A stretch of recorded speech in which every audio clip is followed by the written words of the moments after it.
क्या आप विश्वास करेंगे कि एक मरी हुई महिला खेत में जाती है, मनरेगा का काम करती है, नहर पर जाती है, मनरेगा का काम करती है और पैसे निकालती है और पैसे निकालकर अपने घर चली आती है।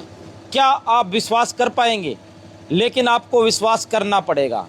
ऐसा ही मामला सिरसा के पास अंजीरा गांव का है। यहाँ पर एक महिला की मौत है सन 2017 में हो जाती है, लेकिन मनरेगा में 2023 तक उसकी हाजिरी लगती है। वो कभी तो मरम्मत और माइनर की रख रखाव का काम करती है, कभी कुछ करती है, कभी कुछ करती है, कभी गलियों की सफाई करती है और मनरेगा के पैसे हैं वो निकाले जाते हैं। महीने में कभी 7 दिन काम करती है, कभी 13 दिन काम करती है, कभी 5 दिन काम करती है।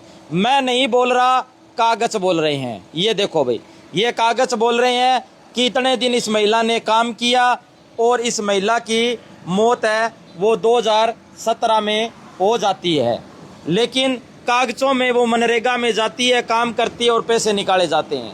इसी तरह ये आरोप लगा रहे हैं कि हमारे गांव में 8-10 लोग ऐसे हैं जो मरे हुए हैं, लेकिन मनरेगा में उसकी हाजिरी लगती है और पैसे पता नहीं कौन खा जाता है। जानते हैं पूरी कहानी क्या है, पूरा मामला क्या है। नमस्कार जी, क्या नाम है? नमस्कार, मेरा नाम हनुमान सिंह है जी। गांव अंजीरा से हूँ मैं। मेरा भाई जी 2017 में पहले महीने की 30 तारीख को चला था जी। उसकी हाजिरी लगा रखी है जी 31/12/17 में और 14/1/18 में। और मैंने RTI मांगी जी 27/6/24 को। मेरे को हाजिरी रजिस्टर नहीं दे रहे। फिर मैंने बहुत एप्लीकेशन लगाई पंचकुला, और फिर मैंने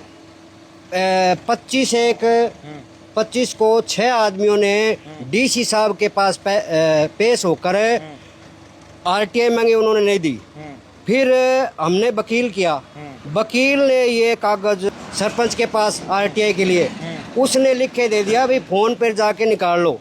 वकील साहब ने पता नहीं वो डॉक्यूमेंट कहाँ से लिए, ये वकील साहब ने लिए डॉक्यूमेंट जिनमें 7 लोग मरे हुए हैं, उनके मृत्यु पर तक प्रमाण पत्र उन्होंने कटवाए हैं और ये मरे हुए आदमी है जिनकी हाजिरी लगेड़ी है। ये कोई झूठी बात नहीं। पैसे कैसे निकलवाए हैं कैसे नहीं, तो इनके पैसे कौन खा गया फिर? अब ये पता नहीं जी, ये तो जांच होगी तो भी पता चलेगा। तो आपने इसकी शिकायत कहीं की है? हाँ, बहुत की है जी मैंने। फिर कुछ हुआ? नहीं, कुछ अभी तक कुछ नहीं हुआ जी। कितने दिनों से आप शिकायत कर रहे हैं? मेरे को 27/6/24 से मैं इसी काम में लगा हूँ जी। मैं एक मजदूर आदमी हूँ। एक बात आओ, ये जो मनरेगा के जो लोग हैं, आपने सरपंच से या किसी से पूछने की कोशिश की, ये इनकी हाजिरी लगा रहे हो, इनके पैसे कहाँ जा रहे हैं? वो मेरे को ही धमकाते हैं जी। क्या बोलते हैं? बस बोलते हैं कि कभी सिम का आरोप लगा देते हैं। परसों पहले दिन मेरी लुगाई को रोक लिया जी। एक तो उन था, अब उनको ऐसे लगता है भी वो आगे तक पहुँच गया। अब जो पड़ोसी है और वो मेरी घरवाली को जो गोबर थापने के लिए प्लाट में गई थी उसको रोक लिया, रोक के उसका बट्ठल गिरा दिया। वो भी मैंने कार्रवाई की पर कोई कार्रवाई नहीं हुई जी। प्रशासन से क्या मांग करना चाहोगे? जो मनरेगा जो मैं ये चाहता हूँ इसका दूध का दूध और पानी का पानी हो, बिल्कुल ये हो। जो दोषी है उनको सजा मिलनी चाहिए, मैं ये चाहता हूँ जी।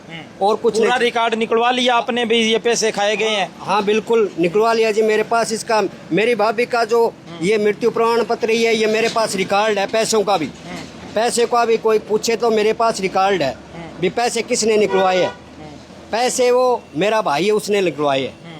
क्यों कि मैंने उससे पहले 1 तारीख को जब पहले महीने की 25 तारीख को लगाई तो वकील साहब ने कहा भी आप उस तेरे भाई का एफिडेविट ले आओ। मैं उसके लड़के को गया, लड़के ने एफिडेविट दिया नहीं। अब वो तो कहीं न कहीं भाई आपका भाई भी मिला हुआ था पैसे निकालने में? और मिला हुआ है तभी तो मेरे पास कोई नहीं आता। कभी घरवाली को रोक लेते, कभी मेरे को रोक लेते, धमकी देते। आप देख सकते हैं, इनका बहुत ही गंभीर आरोप है भी मरे हुए आदमी हैं, वो मनरेगा में काम करते हैं और उनके नाम से पैसे हैं वो भी निकाल लिए जाते हैं। तो प्रशासन के लिए जांच का विषय है कि क्या अगर ऐसा हुआ है, अगर हुआ है तो कड़ी से कड़ी कार्रवाई की जाए। सभी साथियों से गुजारिश है वीडियो को शेयर करें। धन्यवाद, शुक्रिया, जय हिंद, जय भारत।